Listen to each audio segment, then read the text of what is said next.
বা আমরা যদি বিচারের দাবি করি তাহলে আমরাই আবার বিচারক হয়ে উঠতে পারি না, আমরা আবার সেই বিচার করতে পারি না। তো আমি বলতে চাই এই যে বিচার বহির্ভূত যত হত্যাকাণ্ড, এই হত্যাকাণ্ডের দ্রুত বিচার করতে হবে এবং এই যে মব ট্রায়াল গুলো ঘটছে প্রত্যেকটা জেলায়, প্রত্যেকটা শহরে, প্রত্যেকটা জায়গায়, এই মব ট্রায়াল অতি দ্রুত বন্ধ করতে হবে। আপনারা জানেন আজকে আমরা এখানে কেন উপস্থিত হয়েছি।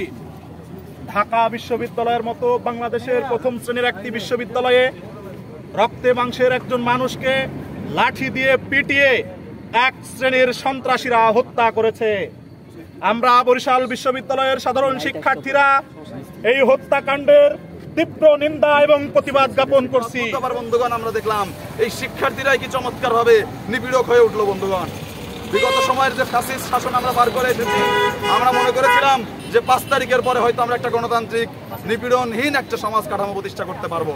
কিন্তু দুঃখের সঙ্গে বলতে চাই বন্ধুগণ, আমাদের যে ফ্যাসিস্ট দানব যে মনস্তত্ব আমাদের তৈরি করে রেখে গিয়েছে এবং গত 53 বছর বাংলাদেশের সংস্কৃতি যেভাবে করে আমাদেরকে নিপীড়ক বানিয়েছে, তার ফলাফল স্বরূপ আজকে আমাদের এই যে আজকে বিশ্ববিদ্যালয়ে পড়ুয়া শিক্ষার্থীরা বা একটা মবে জমায়েত হওয়া 10টা মানুষ, তারা সবাই সেই ছাত্রলীগের চেয়ে বড় খুনি, বড় নিপীড়ক হয়ে উঠছে। বন্ধুগণ, আমরা খুলনাতে উৎসব মণ্ডলের উপর আক্রমণ হতে দেখেছি, আমরা বরিশালেও দেখেছি যে বিভিন্ন জনের নাম কোট করে ফেসবুকে পোস্ট দিয়ে তার বাড়িতে হামলা করার জন্য নানা রকম ভাবে উস্কানি দেওয়ার। আমরা মনে করি স্পষ্ট করে বলতে চাই, বিশ্ববিদ্যালয়ের অভ্যন্তরে বিশ্ববিদ্যালয় প্রশাসনের উপস্থিতিতে প্রশাসন সক্রিয় থাকা অবস্থায় যখন একটা মানুষ হলের অভ্যন্তরে খুন হয়, তখন ওই প্রশাসন তার নৈতিক যোগ্যতা হারায় ওই ক্ষমতায় বসে থাকার। সম্মানিত উপস্থিতি, 2006 সালে বাংলাদেশে পল্টনে 7 জন ভাইকে বাংলাদেশ আওয়ামী লীগের ছাত্র সংগঠন বাংলাদেশ ছাত্রলীগ তাদের কুখ্যাত কিছু সন্ত্রাসী বাহিনী পিটিয়ে সাপের মতো হত্যা করেছিল। 2008 সাল পরবর্তী 2024 সালের 5ই আগস্ট পর্যন্ত বাংলাদেশের আনাচে কানাচে সন্ত্রাসী গোষ্ঠী সন্ত্রাসী কায়দায় বাংলাদেশের বিভিন্ন প্রান্তে মানুষকে সাপের মতো পিটিয়ে হত্যা করেছিল। বাংলাদেশের ছাত্র জনতা জুলাই বিপ্লবের মধ্য দিয়ে শত সহস্র শহীদের রক্তের বিনিময়ে বৈষম্যবিহীন একটি বাংলাদেশ প্রতিষ্ঠা করার জন্য আমরা প্রাণান্তকর প্রচেষ্টা চালিয়ে যাচ্ছি।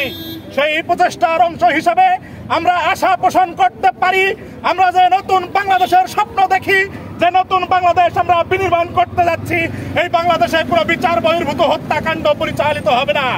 আমরা স্বপ্ন দেখে সে আওয়ামী লীগ হোক, সে ছাত্র শিবির হোক, সে ছাত্রদল হোক, বাম সংগঠনের কোন ছাত্র সংগঠনের কোন নেতৃবৃন্দ হোক, কিংবা সাধারণ কোন শিক্ষার্থী হোক, সাধারণ কোন মানুষ হোক, সে হিন্দু হোক, সে বৌদ্ধ হোক, সে খ্রিস্টান হোক কিংবা মুসলমান হোক, আমাদের একটাই দাবি, বাংলাদেশের শুধু হত্যাকাণ্ড না, কোন ধরনের বিচার বহির্ভূত অন্যায় কর্মকাণ্ড বাংলাদেশের বুকে চলতে দেওয়া আর হবে না।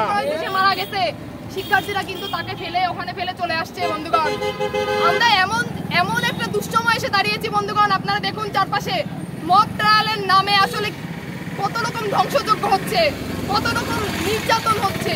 আপনার চারিপাশে তাকালেই দেখতে পারবেন। গতকালকে জাহাঙ্গীরনগর বিশ্ববিদ্যালয়ে যে ঘটনা ঘটেছে, প্রক্টরের রুমের তালা ভেঙে এসে সেই সন্ত্রাসী বলেন, সন্ত্রাসী কায়দায় বলেন, যাই বলেন, একজন আগে যে সাবেক ছাত্রলীগ নেতা ছিলেন, তিনি নিপীড়ক হইতে পারেন, নির্যাতক হইতে পারেন, সে ধরেন মানে এই সোসাইটির সব থেকে বড় ক্রাইম করছে, কিন্তু তার জন্য আসলে বিচার ব্যবস্থা আছে, তার জন্য আসলে আইন আছে। আমরা নিজেদের হাতে আইন তুলে নিতে পারি না।